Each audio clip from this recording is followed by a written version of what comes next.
Good morning, students. Today we shall discuss an important topic called immunity. Hope you are all familiar with the term immunity. When somebody fall ill, people say that we need to increase our immunity. So what exactly we mean by this term immunity? So immunity is the overall ability of a body to fight against a disease causing microorganism with the help of immune system. Every individual is born with this immune system which is meant to fight against the infectious agents, that is you can call them as a pathogens. And now pathogen meaning which the organisms which can cause disease are called pathogens. Our body is continuously fighting against these pathogens, and that ability of the body to fight against the infection, you call it as immunity. Immunity is of two types. One, it is innate immunity, and the other type is acquired immunity. So we shall say what is innate immunity first. So innate immunity which occur by birth. This type of immunity we have got from birth, whereas acquired meaning says that it has been acquired during lifetime, whereas innate is already present inside a body and we have come up with that. So the innate immunity occurs by birth. So innate immunity is a non-specific type of defense. See, when we say non-specific meaning, they just prevent all type of pathogens. They are not specific. They just stop or prevent the entry of any organisms. So you call it as a non-specific type of defense, and it is also called as a first line of defense. So why we call it as first line of defense? Because when any pathogen enter the body, this is the first immunity here. This is a one which is going to stop the entry of that pathogen. So that is why we call it as a first line of defense. So innate immunity consists of various barriers which prevent the entry of microorganism in the body. So we shall see the four barriers. So innate immunity consists of four type of barrier. One, it is physical barrier, physiological barrier, cellular barrier, and cytokine barrier. So we'll take up the first barrier called physical barrier. There are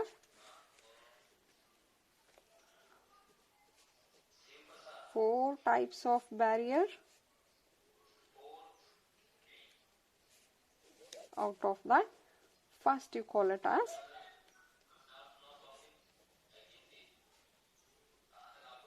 physical barrier. Under physical barrier, first thing we will study is a skin. So we know that skin on our body is a main barrier which prevent the entry of microorganism, right? And skin is a non-specific. That is what we are telling. On the skin there are millions of bacteria and other microorganism present, but they don't enter into the body because skin is acting as a barrier.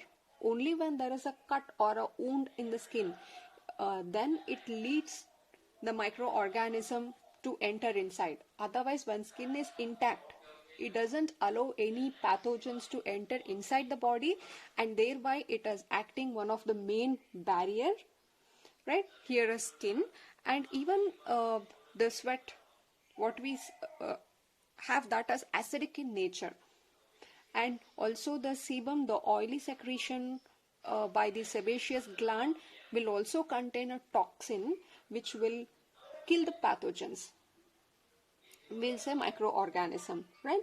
So skin is first thing, and second one is the mucous membrane. So we can see a mucus coating of epithelials lining in the respiratory or gastrointestine or in the urogenital tract right? So what does this mucus coating membranes do? See, if you take, this is a respiratory or a esophagus, whatever, these are made up of what? Epithelial cells like this, epithelial cells, which are going to secrete the mucus. Here the mucus first thing will act as a lubricant. It will allow easy flow of a food. If we consider this as a esophagus, the mucus here, which is secreted by this epithelial cells, will act as a lubricant that will allow a food particles to flow smoothly, is first function. And also at the same time, these mucus which are present will trap the microorganisms which are present in the food. Suppose if there is any bacteria entering through the food, so what this mucus do is, it will trap that microorganism in them, and thereby it is preventing the entry of the pathogens into the body. Is the concept clear?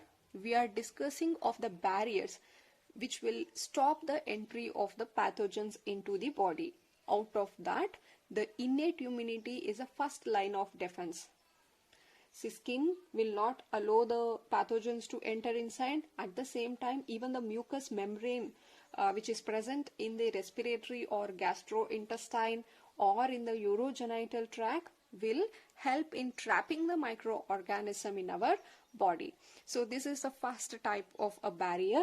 And second type, you call it as the physiological barrier.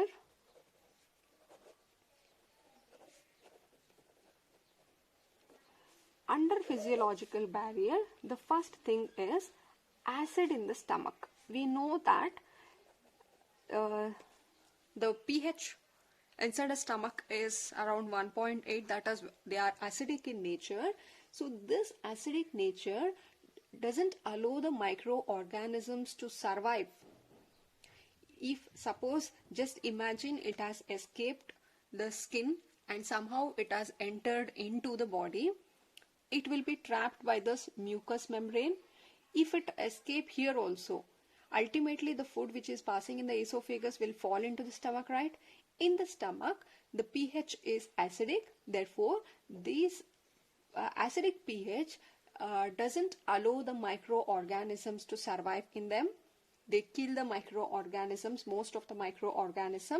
So even the acid in the stomach will act as a barrier.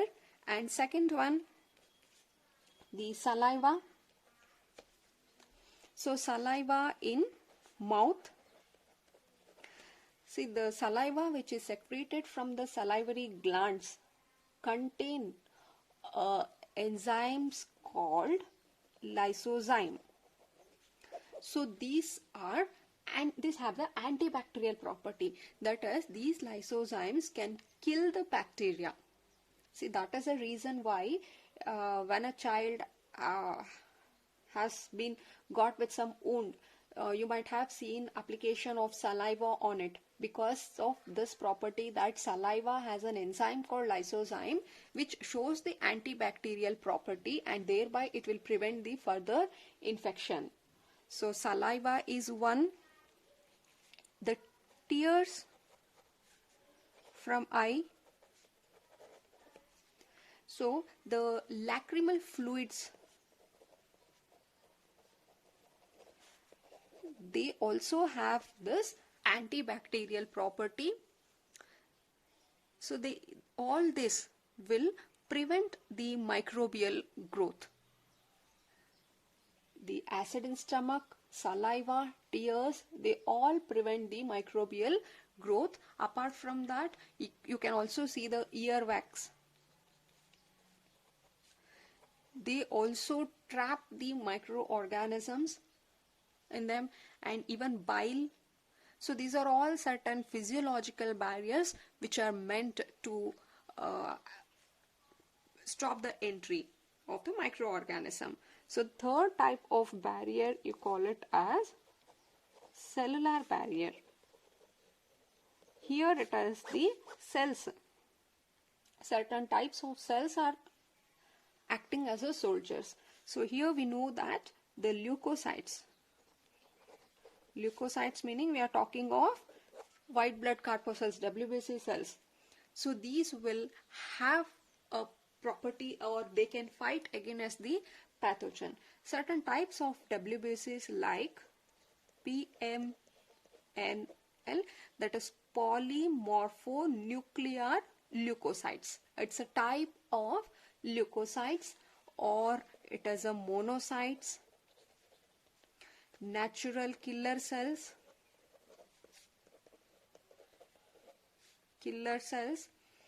the macrophage. So these are all type of WBC cells which show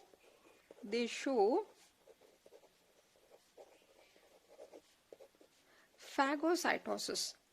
See, phagocytosis meaning here, suppose if this is a monocyte, when it see any foreign particle or a pathogen, just imagine this is one pathogen and this is our WBC cell. What it does is immediately it will engulf the pathogen like this. It engulfs and finally it take inside. The pathogen which was present outside has been engulfed by this WBC and it is now seen inside. So later on, the enzymes which are present inside this will degrade this pathogen. They are going to destroy the pathogen, and this action you call it as phagocytosis. This is how they are going to destroy the microorganism. Clear? So this is one type. And the last type you call it as the cytokine barrier. So these, here in this type what happens? The virus infected cell. See, suppose if this is a cell which has been attacked by the virus.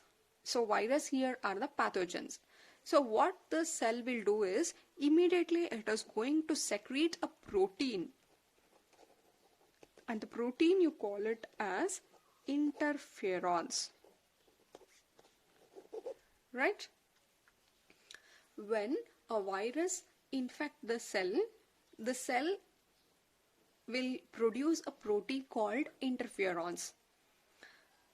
So these interferons, however, are unable to survive this cell, but the interferons which are secreted by them will further protect a non-infected cells. So there is one more healthy cell which is present adjacent to this. However, the interferons which was secreted by the purpose of the secretion of interferons was to protect the cell. By the time it has been produced, already it has been affected with the virus. Therefore, it didn't protect this cell. But this interferons which has already produced will protect the adjacent healthy cells which are present next to this. So this is how this cell is protected. So this is one type of barrier. Clear? So these are the 4 types of barrier. It can be asked for 5 marks. I hope the concept is very clear. Immunity meaning it's an ability of a body to fight against the infectious. See, every day we have been exposed with number of microorganisms around us. Even though we are not unable to see them, but we are all surrounded by number of microorganisms. Out of that, some may be pathogen and some may be non-harmful. But however, still that pathogen is unable to cause disease to us because it is our immunity which is fighting against that infection. Because of this immunity, we have been able to survive even when we are surrounded by so many pathogens. Right? So here innate immunity, there are 2 types of immunity. I told you innate and acquired. Innate meaning which is already present inside, innate. Acquired is, it is acquired during lifetime. So innate immunity is a non-specific type of defense that is present at the birth only, and there are different barriers which is being studied here, and these barriers will prevent the entry of a pathogen into the body. So the 4 barriers are physical barriers. Out of that, it has a skin is a here skin is the first one, then it is a mucous membrane, then physiological barrier. Let's take a look here. The first barrier which will stop, barrier meaning, I hope you understand the term barrier, it is preventing the entry. So physical barrier, skin will prevent the entry of microorganism. You can find microorganism present on the skin, but it has not entered into the body because skin will not allow the entry. So mucus coating of epithelial, which lines the respiratory or gastrointestinal urogenital tract. You can find that mucous membrane which will trap the microorganism and thereby prevent the entry of a microorganism into the body. Physiological barrier, that is the acid, saliva, tears, the earwax, bile, etc. They prevent the microbial growth. And cellular barriers is mainly by WBC cells. There are different types of WBC cells like polymorphonuclear leukocytes, monocytes, natural killer, macrophages. They show the phagocytosis property and thereby it will destroy the microorganism. And the last one is cytokine barrier. The virus infected cells will secrete a protein called interferons, and these interferons will now protect the non-infected, that is the healthy cells, from further viral infection. This is how these barriers are fighting against the foreign particles or pathogens. Clear? In the next video, we will take up this acquired immunity. Right? Thank you.